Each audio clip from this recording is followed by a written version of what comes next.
Hello, hello, hello. You're tuning into the episode of TheWunderkindShow. Today's first topic, Mike Florio unloads on Raven fans. Look, guys, if you have watched and been a part of the Raven flock, you know there are specific media pundits, channels that have made a name in critiquing Lamar Demetrius Jackson. And so much so that they nitpick. They nitpick everything. And they use specific points to then, that in their minds, give them or warrant them the ability to do so. Case in point, Mike Florio. Mike Florio has been a big thorn in the media landscape of Lamar Jackson, the Baltimore Ravens, because he feels that Lamar Jackson should have had an agent. Him not having an agent messes up a lot of things. He has a family member that's an agent, is taking food out of people's mouths, food out of kids' bellies, and that's just not right. And I know some of you don't believe that. You can go back and look at his previous comments when these things started to first come up, and you'll see him exactly pointing out those reasons. Yeah. But yesterday, he kind of had a meltdown after the fact that he tried to make the point about Lamar and his OTA money bonuses during 80% of the OTA times he'd have to be a present for, and then he would get the money for it. If not, they don't pay him. It's like $750,000. It'd be about, for his contract, about $3 million. If he did not do it, he missed out on about $3 million. And he was laying into Lamar about it. Oh, no, that's why you need an agent. Oh, you need to be there. There's no be there or be squared. Just being the normal Mike Florio. Also on top of it, speaking how the Ravens could get ready to move off of Lamar in the foreseeable future because it happened to Joe Flacco. And Raven fans weren't trying to hear that. So Raven fans gave him the fire and that and gave him that straight like Abracadabra to his face. And he wasn't liking that. So what I'm going to do is I'm going to show you exactly what he said pertaining to Raven fans. And then I'm going to show you exactly why he deserves exactly what he got. So without further ado, let's go see what he said, break it down, and then I'm going to show you some other things that prove my point. Let's get this party started. And if you like content like this, please remember to like, subscribe, hit that notification bell, guys, and leave a comment. Let's get started. We've always wanted what's best for him. We've always advocated from a position of, for example, if you had an agent, you could have gotten your deal done after 3 years in the NFL. Those 2 years you played under the remainder of your rookie contract, that's money. The difference between what you got and what you would have gotten in the first 2 years of your second contract, that's never coming back. Right. That was one of the comparisons between him and Josh Allen. That, matter of fact, I didn't mean to cut that off. That's a lie. That's a lie. I'm going to bring it back, though. What's best for him. We've always advocated under the remainder of your rookie contract. That's money. The difference between what you got and what you would have gotten in the first 2 years of your second contract, that's never coming back. Right. That was one of the comparisons between him and Josh Allen. So let me tell you why that's a lie. So, okay, so let me break this down for you so you guys understand. Usually after 3 years, if a team really likes a quarterback, they give him an extension, okay? Now, what an extension does is it spreads out the money. So in actuality, he just signed a 4-year deal, right? When you have your rookie contract, right, it factors in your rookie money. So it takes the guarantee out of that contract, add it to that, and then that gets you to your amounts for the final numerical balance. Case in point, Jalen Hurts. Because his went over for an extra year. It was an extension. His was $250 or something, like $250 something. And it was for, instead of it being 5 years, it was really 6 years for $252 million. With Lamar's, because he was totally done, it was a brand new contract. The Ravens were paying him the lump sums, fully guaranteed money for 2 seasons, pretty much. And then he got a brand new contract, which in actuality pays him exactly what the amount says. And it's not an extension of it, and he's giving up free years. They're paying him every single dollar. He's not missing out on nothing.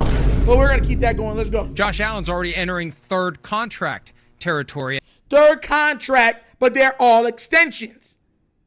So he'll actually end up be making less. Same case in point with Kirk Cousins. Kirk Cousins kept saying guaranteed contract, 2-year, 3-year. And everyone's like, oh, yeah. But he's actually made more than all the other guys because the NFL contracts are not worth the paper that they're on. You understand? They're not worth nothing that the paper that they're on. If you want to know what they're worth, always go to the guaranteed amount. But we'll continue. And we talked last week about the Ravens and Lamar Jackson beginning the process of negotiating a new contract. Let's hope they don't have workout bonuses in the next contract. Right. And let me say one last thing. I know we got to move on. Yeah. But I said some stuff about Lamar on Friday, and these Ravens fans are looking for anything they can to try to come at me and make it look like I hate Lamar. My point was and is, from the team's perspective, you never know when they're going to decide to draft a quarterback's replacement because they did it to Joe Flacco after 10 years in the league. The Ravens during that time missed the playoffs 4 out of 5 seasons with Joe Flacco. Joe Flacco was not playing well during the regular seasons on top of that. For context, so you saying, oh, because they did Joe Flacco, where's the rest of the context? The Ravens missed the playoffs 4 out of 5 of the seasons. Lamar Jackson is not only making the playoffs, he's winning the AFC North, and in multiple years have won the entire AFC. Having the best record and been MVP and the best quarterback in the league 3 different times, gaining him 3 All-Pros. What is this man talking about? That's why it's whatever. We'll keep going. Check it out. They all of a sudden go out and draft Lamar Jackson, and within a year, Flacco's gone. I'm not saying that's going to happen or should happen. I'm just saying you have to factor that in to these talks about an extension. At some point, the Ravens are going to be thinking, we're pulling out this part of the machine, and we're going to put in a new one because they did it to Flacco. I'm not saying they will or should do it to Lamar. All I'm saying is they did it to Flacco, so you can't ignore that possibility. And we're only 3 years away from that window opening if they're going to try to do something like that or are thinking about doing something like that. So I hear you. Because they're looking for anything they can to say he hates Lamar. Look at the whole quote. Look at the whole body of work. I voted for Lamar for MVP last year, for crying out loud. He hates Lamar Jackson. You can't criticize Lamar Jackson without being perceived as hating him. It's exhausting, people. Why are you so mad? Read the whole comment, take the whole thing into consideration, and then you'll understand where we're coming from. Listen, let me tell you something right now. Remember what he said? He said that we don't hate Lamar. I don't understand all this perceived hate towards me and everything else. Continues to be a situation where you've got two sides speaking 2 different languages because there's no agent to serve as the go-between between Lamar Jackson and the Baltimore Ravens. And I don't think they're going to get it done by week 1. Now, after that, who knows? And there's a chance that the Ravens put their best offer on the table and Jackson realizes it's in his best interest to take it and to not continue to roll the dice with his financial best interests and the reality that he could suffer an injury that would make him less financially attractive in the future. It reminds me of what happened with Roquan Smith, the Bears linebacker. He represents himself. Who's there to have that conversation with the player when he's evaluating that last best offer from the team? Because I've heard this from many agents over the years. Many agents, like your family. They'll say, I think I could get him more. He probably deserves more. But if this were my son, I couldn't tell him in good conscience.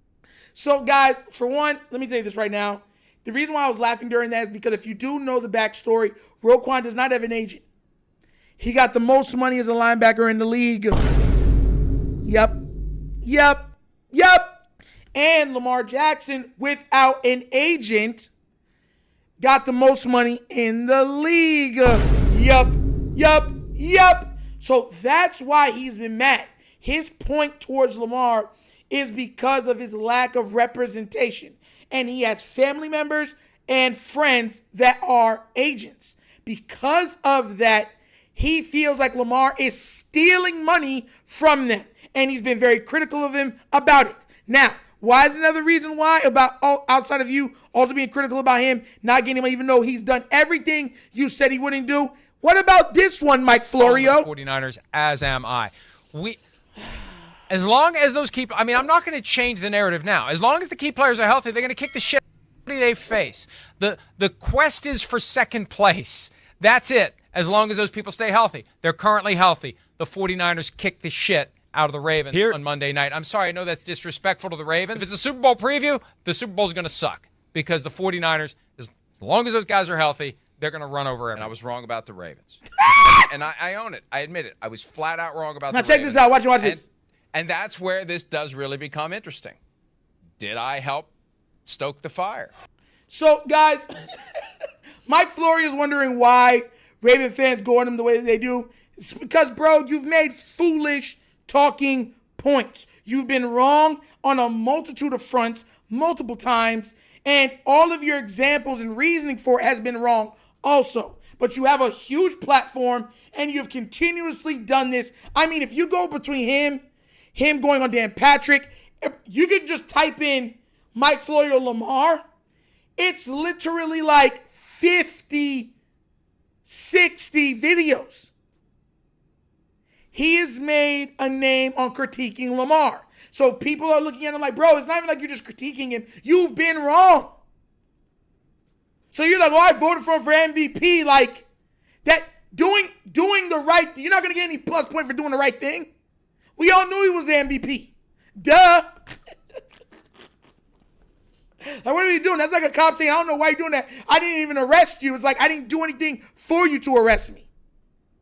Oh, I could have did something to arrest you no matter what. It's like, you know what I'm saying? Mike Florio, let me laugh at you real quick. And let me tell you this right now. We don't take you seriously. We don't. You know why?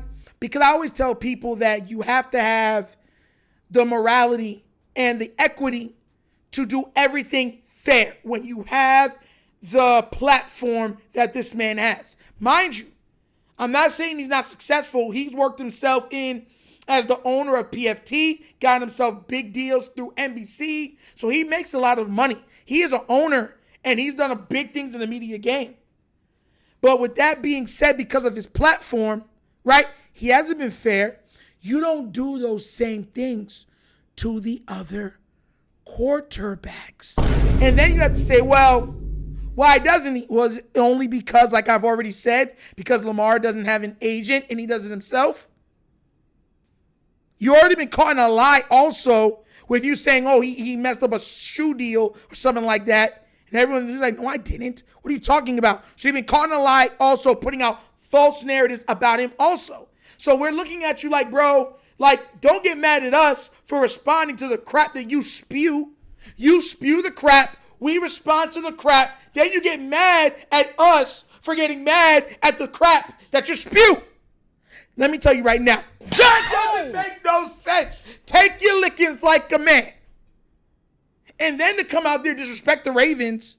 You disrespect the Ravens, disrespect the fans, disrespect Lamar, and then you be like, oh, and then you try to take, oh, well, you know, they beat the 49ers because I stoked their flames. I gave them a little extra juice to really put the punch on them. You guys are a joke. You ain't Chris Sims. Chris is talking about that was a bad pass to Mark Andrews. Can't stand some of these people, man. I don't understand it. If you talk out the side of your neck and people respond out of the side of their neck, why are you mad? This is what you asked for. Don't get mad at it now that it's coming. You done wrote a check that your butt can't cash. And like I keep saying on this channel, people don't respect their job. You're going to get checked for the things that you said because you've been wrong so frequently. And you've shown incredibly, disingenuous bias. But no. It's the Raven fans. We're just too soft. We're just looking for stuff. When you go through your whole videography and you looking at Lamar.